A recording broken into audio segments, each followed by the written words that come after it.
निश्चितपणे या निवडणुकीमध्ये दीपकभाईंचा 100% विजय होणार आहे आणि कमीत कमी 50,000च्या फरकाने हा विजय होईल आणि एक वेगळे रेकॉर्ड तयार होईल. आजपर्यंत सलग 4 वेळा चे आमदार इथं निवडून आलेला नाहीये आणि हे रेकॉर्ड ब्रेक करणं होणारे पुढच्या 100 वर्षात शक्य होणार नाहीये.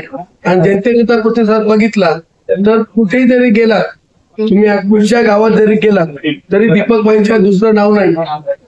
कारण जेव्हा मी शिंदे प्रवेश केला तर विद्या परब आम्हाला जुना मित्रच होता. सुरेश प्रभ एकदम नवीन मित्र होता, लहान आहे, माझ्या निम्म्या वयाचा आहे, पण आमचे जिथे विचार थांबतात तेव्हा याचे विचार चालू होतात.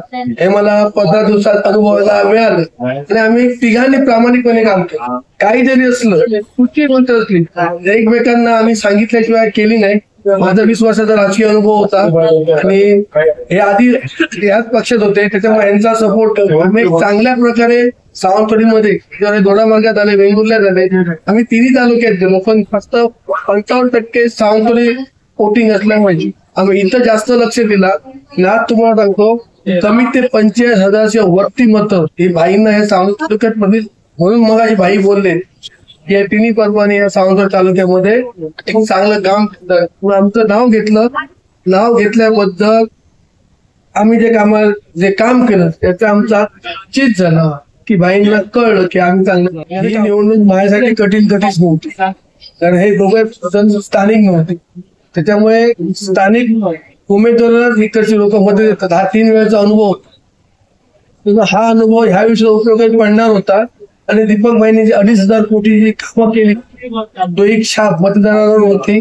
नुसतं स्थानिक असून उपयोग होत नाही तर त्यांनी केली 2,500 आणि प्रेमळ स्वभाव, कॉन्ट्रॅक्टरला फोन न करणे, शेतकऱ्यांच्या जमिनी न लुटणं हे सुद्धा त्याच्यामध्ये आलं. आणि त्याशिवाय आम्ही जे नियोजन केलं याचा सुद्धा आम्हाला निश्चितपणे फायदा झाला. दीपकभाईंची खरी दीपकभाई समोर हे तिन्ही उमेदवार माझा वैयक्तिक मध्ये आहे 20 वर्षात हे कच्चे उमेदवार होते. जर तुम्ही बघितलं, आता तुम्ही जर बघितलं कमीत काहीतरी वोटिंग झालं, मी तुम्हाला मीडिया समोर सांगतो 75,000 वोटिंग हे दीपकभाईंना होईल.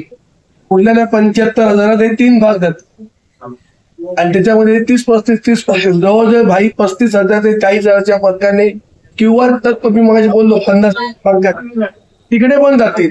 कारण हे कॉन्ट्रॅक्टर एक उमेदवार कॉन्ट्रॅक्टरला फोन करणारा, यांचं सकाळ होते ते कॉन्ट्रॅक्टर फोन करून होते, दुसऱ्याची सकाळ होते ती जमिनी कशा लुटायच्या त्या, आणि भाईंची सकाळ होते साईंची आरती करून.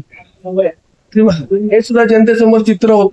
निश्चितपणे आम्हाला माहिती होतं की भाईंचं म्हणजे निश्चित दीपकभाई तर गाडी पण काही बघतायत आणि त्याच्यावर साईंचा आशीर्वाद आहे, त्यांना कायम विजय असतो. साहेब कोणाला धमकी दिली असतील तर तक्रार करायला पाहिजे होती, ठिकाणी केली का? जनतेच्या मनात गैरसमज पसरवायचं एक काम होत आणि जनतेला माहिती आहे असं काय होत नाही. तुमचं एक वाक्य नेहमी असतं, ज्या ठिकाणी संजू त्या ठिकाणी विजय. आणि आज या ठिकाणी निश्चितपणे भाईंनी ज्या प्रकारे प्रेस घेतली ते त्यांच्या चेहऱ्यावर दिसून आलंय. काय सांगाल आणि आपल्या कार्यकर्त्यांचे कसे आभार व्यक्त कराल? भाईंनी एक वाक्य बोलले, सगळ्यांनी ऐकलं असतं की सावंतवाडी तालुक्यामध्ये संजू पण आणि वेंगुर्ल्यामध्ये मनीष देव हे तुमचे रेकॉर्ड झालं सगळ्यांना बोललेत ना. त्याच्यामुळे तुम्हाला कळलं असेल की आम्ही जे काम केलं ते भाईंना आवडले नाही. आता भाईसारखे महाराष्ट्र राज्याचे नेते आहेत आणि कॅबिनेट मंत्री पद त्यांच्या तोंडात हे वाक्य आलं समजून जावा, दुसरं सांगण्याची गरज. या भावी आपली जिल्हा परिषद निवडणूक रणनीती आता काय असेल? रणनीती हे नेते ठरवतात, नेते जे सांगतात त्याप्रमाणे आम्ही वागतो. ही जी रणनीती आहे ते राणे साहेब आहेत, दीपकभाई आहेत, चव्हाण साहेब आहेत, हे तिघे ठरवतील. त्यांची रणनीती आम्ही खालती त्याचा वापरतो. थँक्यू.